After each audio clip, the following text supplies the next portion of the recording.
socialist Nathan Robinson, a complete useless leech on the ass of society, posted himself, quote, "Live your life in such a way that people will be sad when you die." That was above a screen cap of a New York Times headline that said, "Torrent of hate for health insurance industry follows CEO's killing." That piece from the New York Times is all about people who apparently were perfectly fine with the murder of Brian Thompson on the streets of New York City. Ben Shapiro posted what I think he imagined was a anti-murder speech, statement on his channel. But it really, to me, comes off as like, I mean, it's certainly anti-murder. It comes off as a kind of a shockingly pro-corporate message, and his own audience posted some sharp replies to it that I think are surprisingly cogent for the internet. And it's interesting. The Young Turks took a look at it, and in this clip, Kasparian and Cenk Uygur talk about this clip. We see some of it from Ben Shapiro, and they talk about their take on it, but also review some of the audience comments that his message got. Let's take a look at it together. In a development that I'm sure a lot of people did not expect, members of Ben Shapiro's own audience have been, well, lashing out against Shapiro and his commentary following, the assassination of United Healthcare CEO Brian Thompson. Now, his own fans are calling him out for being completely out of touch with nearly all Americans who do absolutely hate our broken healthcare system. And so he published a video titled "The Evil Revolutionary Left Cheers Murder." Hang on, just before we get too far into this, I think that's really interesting that she points out of touch, right? I think that people are cheering this as a blow against a system, a corrupt system. And it gets confused because this was a man, a husband, a father who was gunned down, right? It is a murder also. But I think people aren't cheering the murder so much as they are cheering, well, this picture's a little bit damning, but as much as they are cheering somebody striking out against a system. And this man, who was the CEO of one of the most, despicable healthcare corporations, became the figurehead of that system in this instance. Now, right off the bat, he's making a mistake by thinking that it's only people on the left who have been cheering on the murder or assassination of that executive. Fact of the matter is, a lot of people across the political spectrum had been either sharing that they feel no empathy for Brian Thompson or even going so far as to celebrating it. And if you take a look at the thumbnail for the video, he has an image of Taylor Lorenz, who also, was explaining why it is that people are celebrating this, or why people would want United Healthcare CEO dead. Shapiro went well beyond just condemning messages of joy or mockery about the shooting. That alone is totally understandable. In fact, we have done that ourselves. I don't ever want to encourage violence or murder. I don't think that's the way to solve the issues that we're having with our healthcare system. But he went to some extreme lengths to defend Thompson and the screwed up predatory system he was a major player in. Take a look. Unfortunately, bubbling under the surface of all this is something very serious, really serious. What is that serious thing? The revolutionary left is creeping into the mainstream. The shooting of Thompson has unleashed a wave of evil from members of the left. Thompson was not a criminal. He wasn't even an advocate of death, the way, for example, abortion or euthanasia advocates are. Brian Thompson's great sin, according to these people, is that he was the head of a company that exists within a mixed private-public healthcare framework, and that he did his job. Because that's how health insurance actually works. Some things are covered and some things are not. And you may not like the application of the coverage, and it may be bad. That is not an excuse for murder. So in case you missed it there, according to Ben Shapiro, reproductive rights activists are more responsible for killing people than a company that routinely denies claims for healthcare coverage. In fact, United Healthcare specifically has been found to reject anywhere between 32% to 33% of claims. Keep in mind, understand what that means, guys. Okay, that is a ton of people who pay into the system, pay their, monthly payment to United Healthcare, and then once they need that health insurance company to provide coverage for life-saving procedures, they're denied. That's unacceptable. And I can understand the rage people are feeling at this broken system. He also hilariously suggests that Bernie Sanders criticizing the system is a form of stochastic terrorism. This is why socialist leech scavenger lingo used by people like Bernie Sanders, if you want to talk about stochastic terrorism, if you want to talk about rhetoric that leads to a higher possibility of violence, when you suggest that everything in American life is unfair and bad and rigged by the system, when you suggest that, and then you suggest that anybody who does business is merely an apparatchik of that system, the result is a support for revolutionary violence. You're raising that temperature. It's going to stop bubbling and it's going to start bursting out into the open. Well, Ben Shapiro is not using triggering or reactionary language there. And for those of you who aren't following it, that's sarcasm on my part.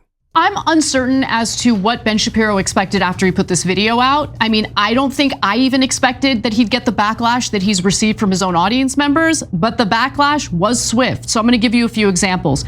One of his viewers writes, this isn't a left versus right issue. It's the working class versus the wealthy, and that's probably why you're trying to pretend it's something it's not.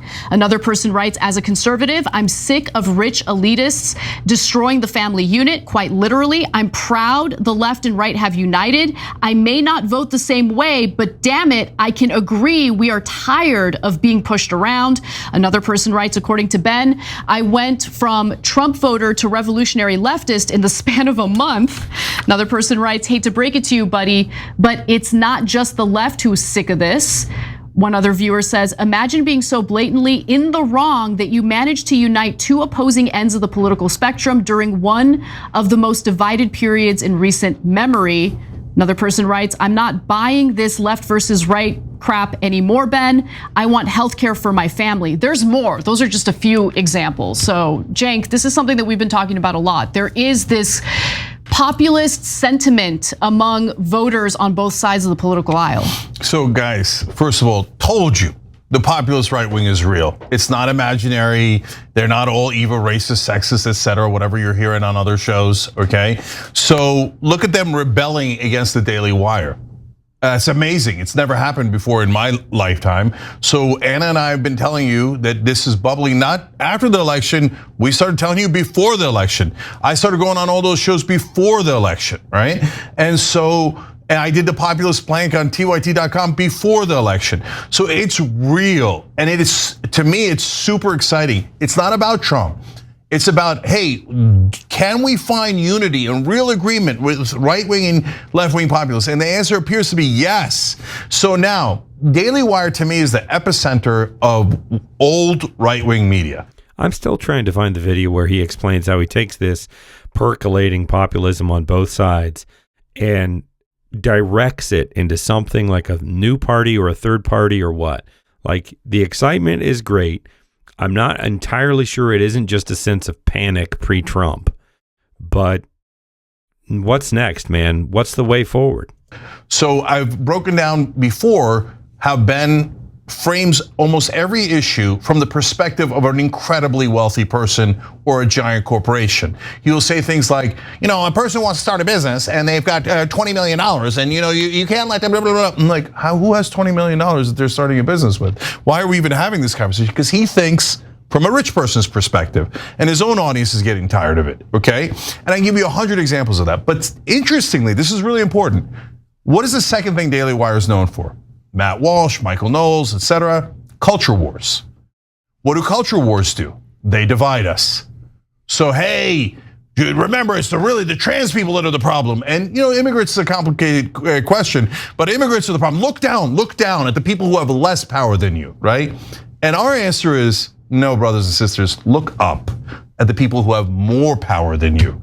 Those are the people who are actually fixing the rules and fixing the situation so we live under corporate rule and are their indentured servants for the rest of our lives. And that is what the revolution is about. It should never be violent. It should never be physical because that'll delegitimize the movement.